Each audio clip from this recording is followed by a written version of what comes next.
ये तकरीबन 66 मिलियन साल पहले की बात है।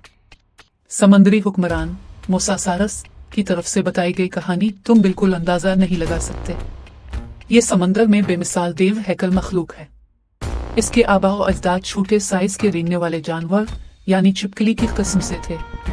उन्होंने अपनी जिंदगी बचाने के लिए नई जगह यानी समंदर में दाखिल होने का इंतखाब किया। यूं उसकी जिंदगी का दीवाना वार सफर शुरू हुआ।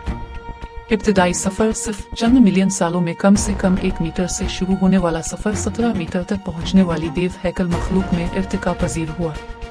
मखरूती शक्ल का सर और उसके चारों आज़ा इर्तिका पजीर होकर उसकी ताकत बन गए, एक ऐसी जैसे एक शार्क की उल्टी हुई दम की तरह जो उसकी कल लंबाई का निस्फ हिस्सा बन चुकी थी। सबसे बड़े मोसासारस के अंदर खतरा और शिकार दोनों को महसूस करने की हिस्स मौजूद होती है। चूंकि मोसासारस असल में एक जमीनी जानवर था, वो यकीनी तौर पर फेफड़ों के जरिए सांस लेता था।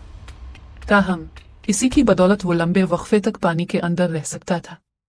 इस तरह की मखलूकात गहरे पानी में अंडे देने के लिए जाती हैं। अंडों पर बनी हुई शेर की धारियों जैसी नक्शो निगाह ये मोसासारस की खुराक में एक अहम मकाम रखता था। बज़ाहिर मोसासारस का जिस्म बहुत बड़ा था, लेकिन एक मजबूत दम की हरकत के जरिए इसकी रफ्तार पहले दौर के दीगर समुद्री मखलूकात से कहीं ज्यादा थी। इसका बड़ा सर तेज आरी नुमा दांतों से लैस था, जो कटने की हैरत अंगेज ताकत रखता था। ये आसानी से बड़े शिकार को चबाकर टुकड़े टुकड़े कर सकता था। ये आसानी से इन मखलूकात के सख्त खौल को चबा सकता था, जिन पर वो फख्र करती थी। जिस देवकामत मखलूक के जिस्म में महफूज हुआ खारिज हो जाती थी, हुआ के बगैर वो मखलूक समंदर की तह में डूब जाती है। और मोसासारस को बस अपने शिकार पर हमला करके उसे खत्म करना था। इससे पहले के देवकामत मखलूकात अंडे देने की जगह पर पहुंची, मोसासारस ज्यादा से ज्यादा शिकार को चबाकर टुकड़े टुकड़े कर देना अभी तो शुरुआत थी। मोसासारस दर्जनों शिकार से लुत्फ अंदोज हो रहा था।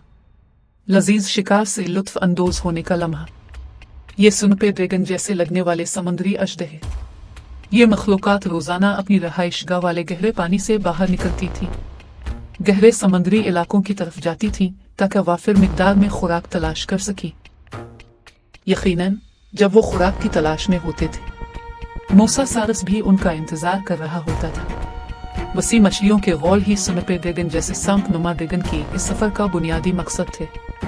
इसका पतला धारदार जिस्म और चारों आज़ा, इसकी जबरदस्त ताकत और बुलंद हौसला, ये उन्हीं मछलियों को पकड़ने के लिए बेहद हमवार और चुस्त हरकत फराहम करता था। लेकिन बतौर समंदर के दूसरे हुक्मरान, लेकिन मोसासारस के सामने वो कुछ भी नहीं थे। सुनपे ड्रैगन जैसे सांप नुमा ड्रैगन की रोजाना की मुकर्ररा शिकार की आदत, ये मोसासारस के लिए एक खुली किताब की मानिंद था, जो पहले से घात लगाए इंतजार कर रहा था।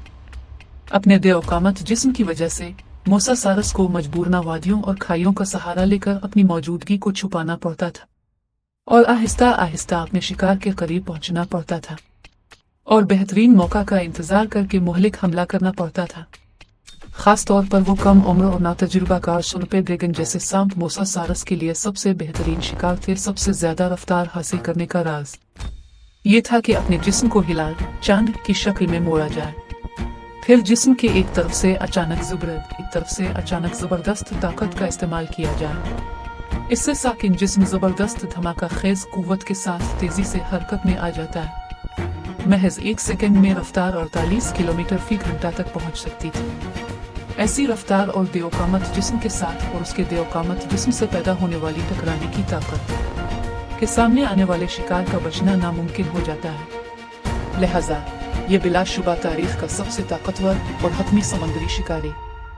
बदकिस्मती से वो भी बहुत से डायनासोर और दीगर जानदारों की तरह इस तबाहकुन अजीम हमले से बच नहीं सकते और हमेशा के लिए जमीन से मिट जाते हैं।